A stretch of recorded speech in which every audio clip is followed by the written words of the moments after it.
Indrek, mis mõtetega sina täna tulid finantskonverentsile? Et jõuaks õigeks ajaks kohale. Hommikul hakkasin sõitma.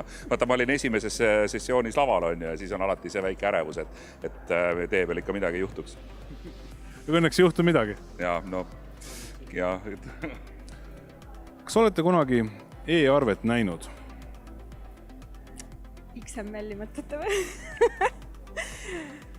Ei ole näinud, ta on selline kaduv.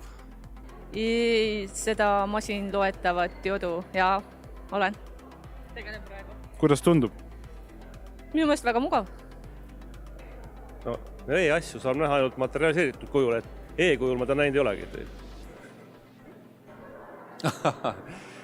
Ütleme niimoodi, et meil e-arve siis erinevate klientidega on sellises juurutusfaasis ja ma tean, et Fitech nagu sellega tegeleb ja... Mis sa teed, kui sinu ettevõtte panga finantsjuhiks saab ühel päeval robot? Ühel päeval robot. Usaldaks, aga kontrolliks, ma arvan.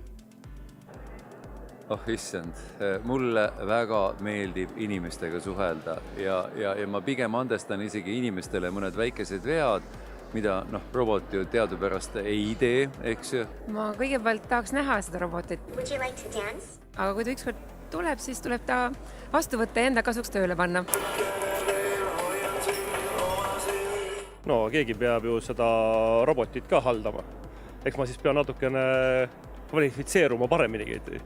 Kas roboti võiks panna näiteks võlgu sisse nõudma? Ütleme, et võiks ju panna, et ta võiks ju võlgnikega siis kontakti võtta ja neid siis meeldetuletusi saata, nii et ma arvan, see on võimalik, jah. Samas ma arvan, et finantsjuhi roll ei kao ära kunagi. Kas sel kevadel lund ka veel tuleb? Ma loodan, et mitte, et tahaks juba motikaga sõitma hakata. Sul on motikas? Mis marki? Mul on Kawasaki. Vägev. Kas selline Netšajev võidab Eurovisiooni? Tal on kõvad šansud. Kõigepealt objektiivselt ma arvan, et tal on väga kõva võimalus ja ma ise südamest loodan, et ta võidab. Aitäh!